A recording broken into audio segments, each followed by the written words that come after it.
ಸಿದ್ದಾಪುರದ ಶಿಕ್ಷಣ ಪ್ರಸಾರಕ ಸಮಿತಿ ವತಿಯಿಂದ ಕಳೆದ 3 ವರ್ಷಗಳಿಂದ ನಿರ್ಮಿಸುತ್ತಿರುವ ತಡೆಗೋಡೆಯಿಂದ ಸಿದ್ದಾಪುರದ ರವೀಂದ್ರನಗರದ ಸ್ಥಳೀಯ ನಿವಾಸಿಗಳು ಹಾಗೂ ಶಾಲಾ ಮಕ್ಕಳಿಗೆ ತೀರಾ ತೊಂದರೆಯಾಗುತ್ತಿದ್ದು ಸೂಕ್ತ ಕ್ರಮ ಕೈಗೊಳ್ಳದೇ ಇದ್ದರೆ ಪ್ರತಿಭಟನೆ ನಡೆಸಲಾಗುವುದು ಎಂದು ರವೀಂದ್ರನಗರ ಹಿತರಕ್ಷಣಾ ಸಮಿತಿಯ ಪ್ರಮುಖರು ಎಚ್ಚರಿಸಿದ್ದಾರೆ.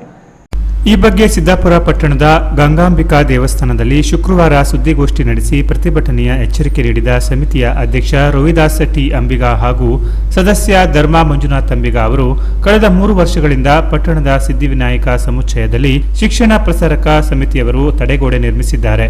ಕಾಂಪೌಂಡ್ ವಾಲ್ಗೆ ತಾಗಿ ಅಗಳ ಹೊಡೆದಿದ್ದು ರಸ್ತೆ ಕುಸಿಯುವ ಆತಂಕ ಎದುರಾಗಿದೆ.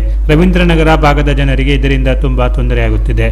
ಜೊತೆಗೆ ಇಲ್ಲಿ ಲಿಟ್ಲಪ್ಪರ್ ಅವರ್ ಶಾಲೆ ಕೂಡ ಇದ್ದು ಮಕ್ಕಳು ಓಡಾಡುತ್ತಿರುತ್ತಾರೆ. ತಡೆಗೋಡೆಗೆ ಹಾಕಿರುವ ಕಬ್ಬಿಣದ ರಾಡ್ಗಳನ್ನ ಹಾಗೆ ಬಿಟ್ಟಿದ್ದು ಅಪಾಯಕ್ಕೆ ದಾರಿ ಮಾಡಿಕೊಡುತ್ತಿದೆ. ಈ ಕುರಿತು ಪಟ್ಟಣ ಪಂಚಾಯತ್ಗೆ ದೂರು ನೀಡಿದರೆ ಯಾವುದೇ ಕ್ರಮ ಕೈಗೊಂಡಿಲ್ಲ ಎಂದು ಆರೋಪಿಸಿದರು.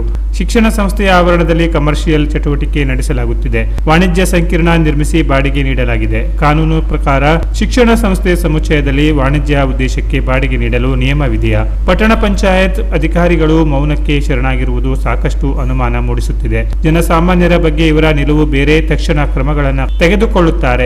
ಇವರುಗಳು ಹೇಳಿದಂತೆ ಅಧಿಕಾರಿಗಳು ಕೇಳುತ್ತಾರೆ. ಸಂಬಂಧಪಟ್ಟವರು 15 ದಿನಗಳ ಒಳಗೆ ಸೂಕ್ತ ಕ್ರಮ ಕೈಗೊಳ್ಳದಿದ್ದರೆ ಈ ಭಾಗದ ನಿವಾಸಿಗಳೆಲ್ಲ ಸೇರಿ ಉಗ್ರ ಪ್ರತಿಭಟನೆ ನಡೆಸುತ್ತೇವೆ ಎಂದು ತಿಳಿಸಿದರು. ಈ ಸಂದರ್ಭದಲ್ಲಿ ದೇವಾಲಯ ಸಮಿತಿಯ ಅಧ್ಯಕ್ಷ ನಾಗರಾಜ್ ಮಂಜುನಾಥ್ ಅಂಬಿಗಾ, ಪ್ರಮುಖರಾದ ಮಂಜುನಾಥ ರಾಮ ಅಂಬಿಗಾ, ರಮಾಕಾಂತ ಅಂಬಿಗಾ, ಲೋಕೇಶ್ ಅಂಬಿಗಾ, ಅಭಿಷೇಕ್ ಅಂಬಿಗಾ, ಕುಮಾರ್ ಅಂಬಿಗಾ, ಲಕ್ಷ್ಮಣ ಅಂಬಿಗಾ, ಕುಮಾರ್ ಅಂಬಿಗಾ ಮೊದಲಾದವರು ಉಪಸ್ಥಿತರಿದ್ದರು. ತೊಂದರೆ ವಿವರಿಸಿದರು. Canara plus news, Siddapura.